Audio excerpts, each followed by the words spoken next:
월스트리트 모닝 브리핑에 함께하고 계십니다. 현재 시각 6시 48분 지나고 있는데요. 뉴페이스예요. 듣겠습니까? 뉴페이스 바로. 근데 뭐 이런 설이 있더라고요. 어떤요? 여도원 앵커가 본인의 했던 그 인기를 유지하기 위해서 수많은 여자 그 게스트분들을 물 한 잔 드실래요? 알겠습니다. 바로 넘어가도록 하겠습니다. 네. 한국투자증권 최보원 수석연구위원 함께합니다. 어서 오세요. 어서 오십시오. 아, 여기 스튜디오 찾느라 아침부터 새벽부터 여기 헤매셨다고. 네, 얼음판을 뚫고 왔습니다. 그러니까 오늘 또 추운데 밖에서 너무 아직도 추우셔가지고 딸기보다. 지금 바람이 네. 제가 얘기하지 않았습니까? 엄청 붑니다. 네. 그리고 또 이게 솔직한 얘기로 찬바람이에요. 맞으면 약간 이렇게 쓰라리게 쓰라리죠. 그런 바람이기 때문에 네. 어쩔 수 없이 일단 약간 네. 빨간파였다는 거 말씀 이해를 부탁드리고 찬바람을 네. 뚫고 뚫고 한국투자증권 이 맞은편이잖아요. 맞습니다. 넘어오셨을 때 걸어오셨을 텐데 참 힘들게 오신 우리 최 수석님과 함께하도록 하겠습니다. 네. 자, 지금 저희가 궁금한 5가지에 대해서 오늘 좀 분석을 해주신다라고 했는데 코로나19 확산 때는 회복이 빠른 게 좋다더니 첫 번째 질문입니다. 기준금리 인상되는 게 왜 그렇게 시장에는 안 좋을까? 이 궁금증에 대해서는 어떻게 우리가 좀 생각해 볼 수 있을까요? 아무래도 어제와 같은 경우에도 그렇지만 네. 이 금리가 크게 변동이 나타날 수 있다는 측면을 우선 첫 번째로 보실 수가 있고요. 그렇게 된다면 금리뿐만이 아니고 환율에도 다이렉트하게 좀 영향이 갈 수 있다는 점까지도 보실 수가 있겠습니다. 그런데 여기서 어제도 그렇고 이제 그 전주도 그렇고 계속해서 한번 살펴보시면 성장이 둔화가 될 수 있기 때문에 투자 심리가 위축이 될 수 있다는 점까지도 보실 수가 있겠습니다. 이렇게 된다라고 하면은 불확실성이 상당히 높아진다라는 거를 저희는 감안을 하고 들어가실 필요가 있으시겠는데요.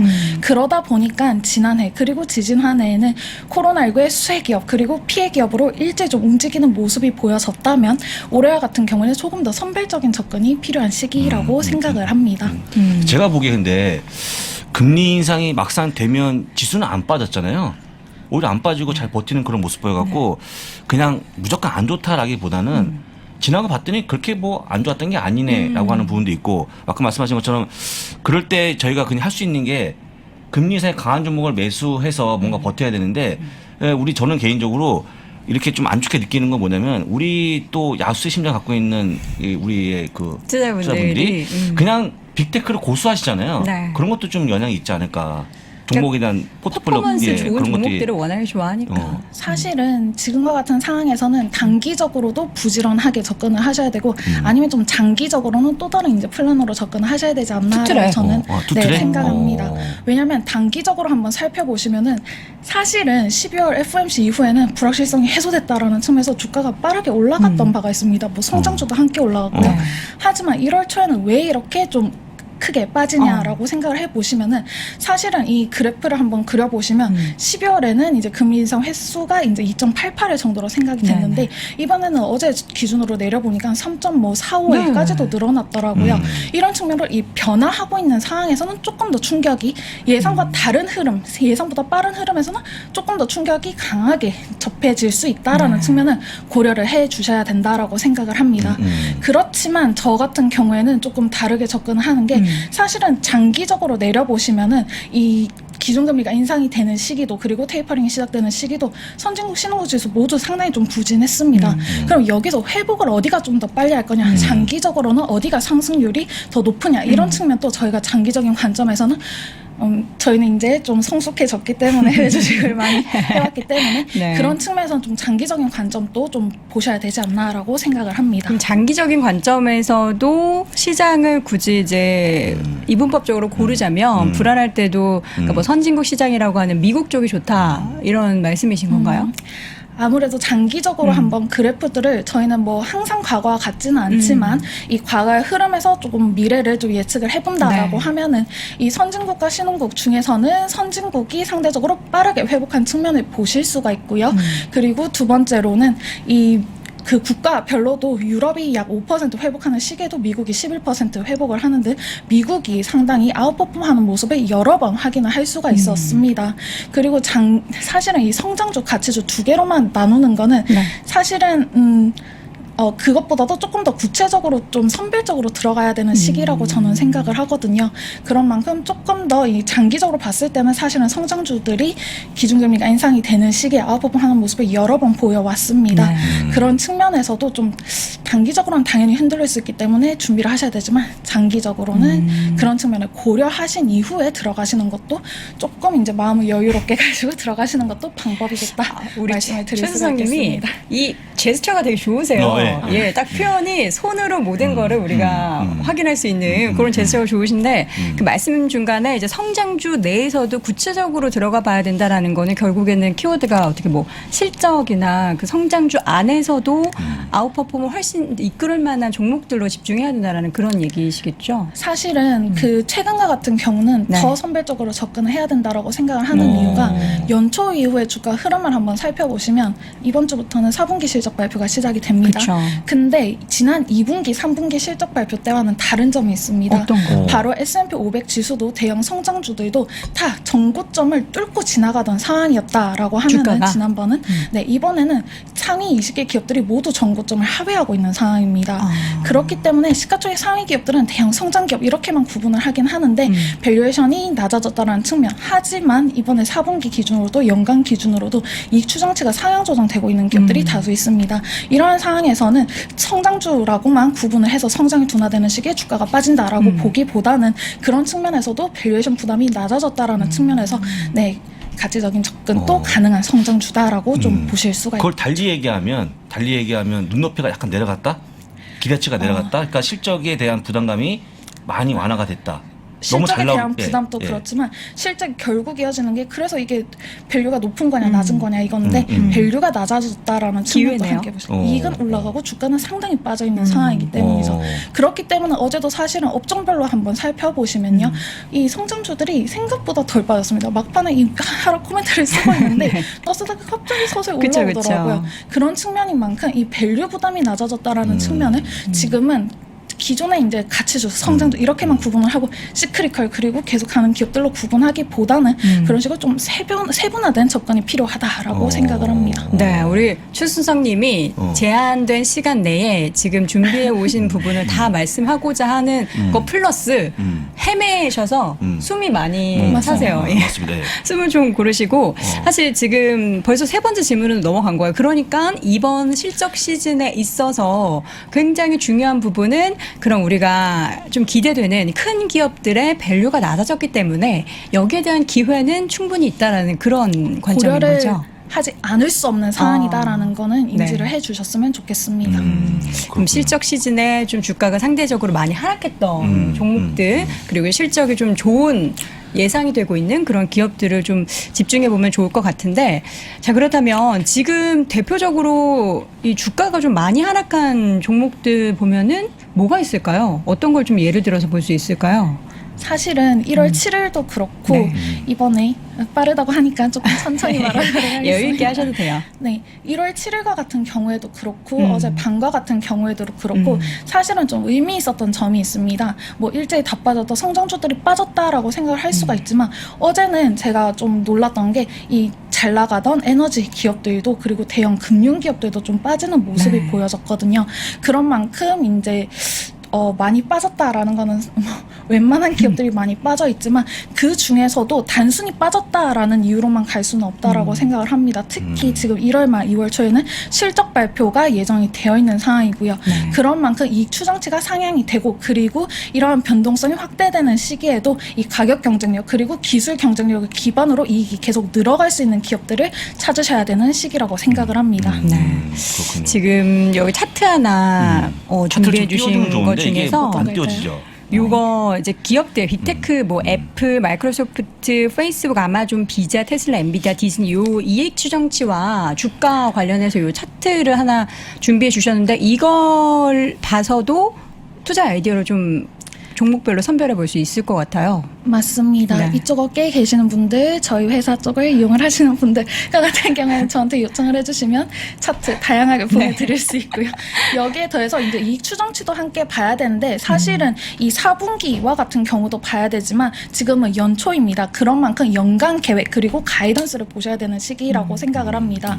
그리고 제가 꼭 말씀을 좀 드리고 싶은 거는 네. 성장주들이 일제히 빠졌다, 일제히 하락했다라고 표현을 자주 하시는데 네. 사실은 추세를 한번 그려보시면은 이 낙폭이 컸던 기업들 같은 경우에는 사실은 12월에 발표를 했던 기업들 중에서 가이던스가 예상보다 너무 부진하게 발표가 되었다라거나 실적이 조금 미스를 했다거나 하는 기업들이었습니다. 반면에 제가 이번 실적 발표 기간은 상당히 좀 주가가 탄력적으로 움직일 수도 있다라고 생각을 하는 이유가 이 12월에 일부 기업들의 실적이 발표가 되었는데 계속해서 3일 연속 지수가 계속해서 빠지던 시기에도 이 마이크론이라든지 나이키와 같이 실적이 예상보다 약간 양호한 수준으로 상당히 좀 양호한 수준으로 발표가 된 기업들과 같은 경우에는 이 3일 연속 빠졌던 시점에서도 이 시외가가 4%씩 6%씩 반등을 하더라고요. 그런 측면도 무시할 수 없는 상황이다라고 생각을 합니다. 결국에는 시장이 전체 안 좋아도 실적 그리고 예상되는 실적이 좋으면은 안 좋은 시장 속에서도 살아남는 거잖아요. 버티는 거죠. 선별적으로 들어가셔야죠. 그게 더 어려운 것 선별적으로. 같아요. 맞습니다. 선별. 네. 내가 가지고 있는 종목은 관련된 종목이 아닌데 이거를 다 팔아버리고 그걸 또 새로 사는 것조차도 너무 어렵잖아요. 그리고 그 종목들이 사실 낮은 수준의 주가가 아니어서. 맞습니다. 네. 그렇기 때문에 저는 2020년, 2021년 그리고 그것과 다른 2020년을 어떻게 표현을 하냐 하면은 2022년은 2020년, 2021년보다 조금 더 부지런해야 되는 시기라고 저는 좀 생각을 합니다. 부지런해야 한다라는 건 종목 선별을 더 열심히 해야 된다. 맞습니다. 이 업종별로 한 번에 가거나 조금 코로나19 백신 접종률이 높아졌네 하면은 항공주들 일제히 날아가고 이런 시기라기보다는 조금 회복되는 시기에도 조금 주가 상승 이 차별화될 수는 있는 시점이다라는 것도 고려를 해야 된다라고 생각을 합니다. 거기다가 고려해야 되는 요인이 많아졌다라는 점도 꼭 기억을 해주시면 좋으시겠고요. 고려해야 하는 요인은 뭐가 있을까요? 예. 뭘 제일 보세요? 아무래도 이제 코로나19라는 요인도 있는데 사실은 저희 쪽에서도 항상 좀 얘기를 하는 게 2020년에는 오미크론의 영향이 좀 제한적일 것이다 이렇게 얘기를 계속 해오는 걸 좀 들어보셨을 거예요. 하지만 여기서 좀 보셔야 되는 게 미국 정부 차원에서의 재봉세는 상당히 좀 회의적인 거를 확인을 할 수가 있습니다. 한국에서는 그쪽만 보시는데 사실은 개별 기업별로 보시면 대형 리테일 업체들도 운영을 일시적으로 좀 중단을 하는 업체들이 생기고 있고 사실은 학교도 모든 학교는 아니지만은 이 오프라인 수업을 좀 미루는 이러한 경향들이 보여지고 있는 상황입니다. 그렇게 되면은 경제에 영향이 안 미칠 수는 없는 상황이고요. 하지만 정부가 이제 내부 이동은 이제 제한을 하는 거는 상당히 꺼린다라는 거. 그렇기 때문에 그것도 사실은 좀 별개로 2022년에는 좀 다르게 코로나19에도 대응을 해야 된다는 측면 보실 수가 있겠고요. 기준은 금리 인상이 된다라는 측면도 보실 수가 있고요. 이익 측면 같은 경우에도 신흥국 같은 경우에 보다도 이제 선진국이 이익 증가율이 좀 높을 것이다라는 것도 볼 수가 있습니다. 그리고 사실은 지금은 별로 언급이 안 되고 있지만 1월 후반 되면 좀 고려를 하셔야 되는 또 한 가지 이슈가 있는데요. 뭐죠? 바로 이제 베이징 올림픽을 앞두고 미국의 중국 경계 발언이 사실은 좀 부각이 될 수 있다라는 시점. 그리고 2022년 연간으로도 중국을 어떻게 견제를 하는지 또 사실은 꼭 보셔야 되는 시점이라고 생각을 합니다. 관련 업종들도 함께 보셔야 될 필요가 있으시고요. 그 앞에 다시 돌아가서 한 가지 궁금한 게 그 시장의 최근에 하락의 요인이 금리냐, 금리 인상이냐, 아니면 오미크론이냐, 아니면 그냥 많이 올라왔기 때문에 어쩔 수 없이 빠질 만한 구간이다. 라고 저는 세 번째거든요. 고밸류. 네, 저는. 왜냐면 지금 빠진 것들의 공통점이 고퍼예요, 고퍼주. 그래서 사람들이 그렇게 생각하고 있는데 혹시 수석님은 다르게 생각하십니까? 다른 뭐 이유가 시장이 있나요? 가장 하락하는 이유. 주요 원인이 예, 주요 뭘까에 대해서. 주요 원인과 같은 경우에는 앞에서 말씀 주신 요인을 당연히 고려를 하셔야 된다라고 생각을 합니다. 그렇기 때문에 아까 말씀드렸던 기업들과 같이 밸류 부담이 낮아진 기업들이 이제 반응을 할 수 있는 시기이기도 하고요. 하지만 여기서 한 가지 더 보셔야 되는 게 저는 항상 특히 한국에서 투자를 하는 경우에는 이 환율을 무시할 수 없다라고 생각을 환율. 합니다. 네, 저희는 이제 환율 이제 투자를 할 때 이 달러로 이제 환전을 해서 투자를 하는 그렇죠. 이런 투자를 하고 있습니다. 주요 기관들도 그렇게 진행을 하시고요. 이러한 시기에는 아무래도 이 환율의 변동성까지도 사실은 똑같이 이제 유럽 지수가 어느 정도 올랐네, 미국 지수가 어느 정도 올랐네 할 수가 있지만 환전을 하거나 이제 환율을 달러 기반으로 하면 상당히 수익률이 달라질 수 있는 그렇죠. 이러한 상황인 만큼 환율도 확실히 좀 고려를 해야 된다라고 생각을 합니다. 고려를 넘어서 그 달러를 보유하는 건 어떨까요? 달러를 갖다가 우리 여도원 앵커는 한 10억 정도 바꿀 수 있으니까. 10억 달러 정도 예, 있죠. 바꾸시면 잠깐만요. 농담이에요. 농담하는 예. 그렇게 바꾸면 어떨까? 우리가 달러 투자를 자산에서 한다? 외화 자산을 보유한다 생각으로 음. 달러 자산을 갖고 가는 거 어떻습니까? 그냥 보는 것뿐만 아니고 실제 사는 거죠. 달러를. 사실은 달러 같은 경우는 사실은 매크로 쪽이긴 해서 상당히 조심스러운데 그 달러 같은 경우에도 사실은 이 추세적으로 살펴보시면 금리가 상승하는 시기, 장단기 금리차가 축소하는 시기에는 달러 인덱스가 상당히 좀 높은 수준을 유지를 한 바가 있습니다. 하지만 지금 같은 경우에는 상당히 좀 빠르게 올라왔다라는 측면에서 이 상승 여력 측면에서는 뭐 소소할 수는 있지만 조금 이제 크게 빠지기보다는 높은 수준을 유지를 할 수는 있다라는 걸 좀 기반으로 생각을 해둬야 되는 시기라고 생각합니다. 우리 최 소장님의 손가락 보셨죠? 이게 이렇게 올라가지 않았습니다. 쏘쏘. 예, 쏘쏘. 그렇죠. 예, 그러니까 뭐 달러는 사실 이거를 여기에서 저점이니까 이 박스권 내에서 샀다 팔았다 요거 한다는 분도 계세요. 근데 이게 쉽지가 않거든요. 쉽지 않죠. 네. 어려운 겁니다. 그거 되게 어려워. 차라리 뭐 네. 관련된 뭐 ETF로 사는 게 그렇죠. 속편할 수도 있어요. 그렇죠. 그래서 그 참고적으로 달러가 올라갈 때 투자할 수 있는 ETF가 하나 있어요. 그 있죠. 예, UUP라고. UUP. UUP입니다. UUP. 그걸 만약에 구매하시면 달러가 올라가는 것만큼 이익이 납니다. 보시면 되고요. 그리고 그러면 또 예. 이번 주부터 이제 실적 발표 본격적으로 그 기간이란 말이에요. 어떤 걸 또 주목해 보고 계신가요? 실적 발표 기간에는 뭐 앞에 여러 번 좀 말씀을 네. 드렸지만 단순히 실적 발표라는 측면도 보셔야 되지만 지금 같은 시기에는 기준금리 인상에 대한 이제 발언들이 11일부터 14일까지 계속 이어질 예정입니다. 네. 특히 청문회도 사실은 파월 쪽만 계속해서 언급이 되고 있는데 뭐 부의장이라든지 다른 분들도 계속해서 발표가 예, 예정이 그렇죠. 되어 있는 예, 상황입니다. 그렇죠. 그런 측면도 보셔야 되고 사실은 이 대형 성장 기업들이 실적이 발표가 되는 시기에는 사실 FOMC도 이제 예정이 되어 있는 상황이고 여기에 더해서 GDP 발표까지도 좀 보셔야 되는 시기이기 때문에 사실은 보셔야 되는 게 상당히 좀 다양해진다. 뭐 여러 가지 나열은 할 수 있겠지만 앞에 여러 가지 얘기를 했기 때문에 네. 반복하지는 않는 걸로. 알겠습니다. 귀여우셔. 반복하지는 않겠다고. 예, 알겠습니다. 마지막으로 그러면 투자 전략. 왜냐하면 투자 전략 정리해 보도록 할게요. 아무래도 지금 같은 상황에서는 크게 좀 세 가지 전략들을 좀 생각을 할 수가 있겠는데요. 첫 번째로는 이 대형 기업들 중에서도 밸류 부담이 낮아진 기업들 당연히 보셔야 되고요. 두 번째로는 사실은 시크릿컬 기업들 계속 얘기를 하고 코로나19 피해 기업들 계속 얘기를 하는데 그 중에서도 사실은 고공행진을 하고 있는 기업들보다는 조금 이제 좀 부담이 낮아진 기업들 그리고 상승 여력을 조금 더 가지고 있는 기업들 사실은 원자재들 중에서도 가격이 계속해서 빠르게 오르는 이런 지표들이 확인이 되는데 그 중에서도 좀 덜 오른 조금 상승 여력이 있는 운임과 같은 지표들과 같은 게 있기 때문에 그런 측면을 고려해서 들어가셔야 된다라고 생각하고요. 세 번째로는 지금 같은 상황이기 때문에 실적 사실은 제가 성장주들과 배당주 함께 얘기는 안 하는데 지금은 배당주는 좀 고려를 무시할 수는 없는 상황이다라고 좀 생각을 합니다. 그런 세 가지 측면 좀 말씀을 드릴 수가 있겠고요.